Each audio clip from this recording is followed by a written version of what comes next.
Something moves beneath the surface, silent, unseen. One wrong splash, and instinct takes over. This isn't about how dangerous sharks are. It's about why they strike, and whether they're really after us at all. The truth is simpler, and more unsettling than it should be. Great white sharks have hunted these waters for 15 million years. Humans, just 200,000.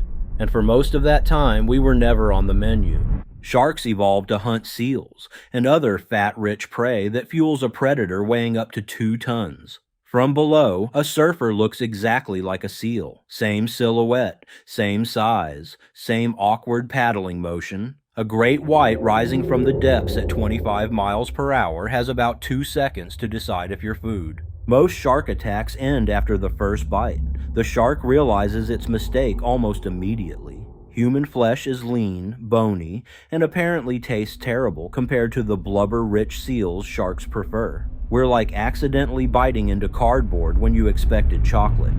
But that first bite is usually enough. A great white's teeth are serrated triangles, each one sharper than a surgical scalpel. They're designed to slice through thick seal hide and penetrate layers of fat. When those teeth sink into a human leg, they don't just puncture, they saw. The shark doesn't need to eat you to kill you. It just needs to sever an artery. Tiger sharks are different. They're the garbage disposals of the ocean, with a bite force of 1,330 pounds per square inch, enough to crush turtle shells. They've been found with license plates, aluminum cans, and entire chickens in their stomachs. To a tiger shark, humans might actually be an acceptable meal. They're one of the few shark species that occasionally returns for a second bite. Bull sharks are worse.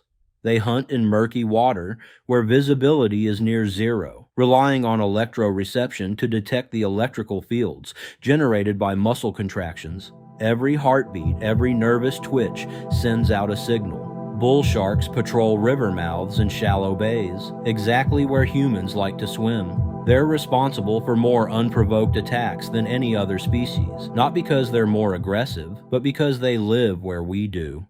The statistics everyone quotes are true, but incomplete. 69 unprovoked shark attacks worldwide in 2023, 5 deaths. Compare that to 440,000 deaths from malaria, or even the 450 people killed by falling out of bed each year. But those numbers hide something crucial. Most humans never enter shark habitat. The vast majority of our species lives on land, far from deep water. When you calculate attack rates based on actual ocean exposure, surfers, divers, and swimmers in known shark areas, the numbers shift dramatically. In some regions, the risk approaches that of a car accident. Waters off Reunion Island in the Indian Ocean have seen attack rates so high that surfing was temporarily banned. The area around the Farallon Islands near San Francisco averages 1 attack per 1,000 seal-shaped objects entering the water during pupping season. But forget the numbers. What matters is intent. Sharks don't hunt humans the way they hunt their natural prey. There are no documented cases of sharks stalking humans, circling back repeatedly, or exhibiting the systematic predatory behavior they show with seals. When a great white hunts a seal, it attacks from below at full speed, often launching both predator and prey completely out of the water. Human attacks are almost always tentative, exploratory bites. We're not prey, we're accidents. But accidents can be lethal when they involve animals that evolved to kill creatures much larger than ourselves. A white shark's bite can remove limbs. The psychological trauma often exceeds the physical damage. Survivors frequently develop permanent aquaphobia, their brains rewired by an encounter with something that almost ate them. Recent research suggests sharks may be adapting to human presence in unexpected ways. Great whites off Cape Cod have learned to hunt in shallower water than ever before, following seal populations that have rebounded due to marine protection laws. More seals mean more sharks. More sharks in shallow water means more encounters with humans. Climate change is pushing both sharks and humans into new territories. Warming oceans are driving traditional shark prey toward the poles. Sharks follow. Beach tourism is expanding into previously undeveloped coastlines. The math is simple and grim. Some species are getting bolder. In Western Australia, great whites have begun approaching beaches in broad daylight, sometimes within 50 meters of shore. Behavior that would have been unthinkable decades ago is becoming routine. The ocean remembers what we've forgotten. For most of human history, entering deep water was a calculated risk. Our ancestors respected the boundaries between land and sea. We've lost that fear, replaced it with a technological confidence that doesn't account for 3-inch teeth moving at highway speeds.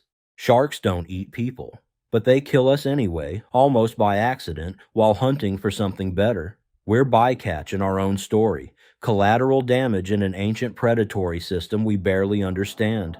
The ocean doesn't care about our statistics. It just keeps producing monsters we're not designed to survive. There's something else worth considering. Shark populations have crashed by 70% since the 1970s. We kill roughly 100 million sharks every year, for fins, for sport, or simply by accident in fishing nets. They kill 5 of us, yet we remain terrified of them. This fear serves a purpose that evolution couldn't have predicted. It keeps most humans out of the water, away from an environment where we're clumsy, slow, and utterly vulnerable. Our terror of sharks is really terror of our own helplessness. Recognition that despite all our technology, we're still soft-bodied mammals pretending we belong in alien territory. Sharks are living reminders of our limitations. They've survived 4 mass extinction events. They were hunting in these waters when our distant ancestors were still figuring out how to breathe air. They'll likely be here long after we're gone. The question of whether sharks eat people misses the deeper truth. We're not their food, but we're not their equals either. We're temporary visitors in a realm that operates by its own set of rules. Every time we enter the ocean, we're crossing into a jurisdiction where our laws don't apply.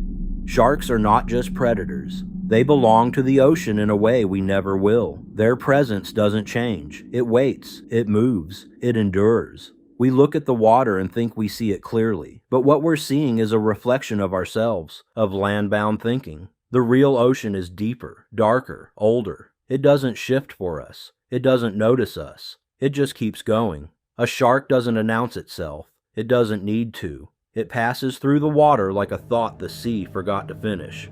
Not because it's cunning or cold, but because it doesn't know anything else. When we enter the ocean, we bring noise, splashing, kicking, shouting. The shark brings none, only presence. And sometimes a reminder, not a hunt, not a choice, just a collision of 2 worlds that were never meant to meet. Sharks don't need to hunt us to defeat us. They just need to remind us occasionally what we really are. The ocean remembers, and it's patient. If you found this shark expose interesting, be sure to attack that like button, subscribe, and hit the bell for notifications about your favorite animals of sea and land.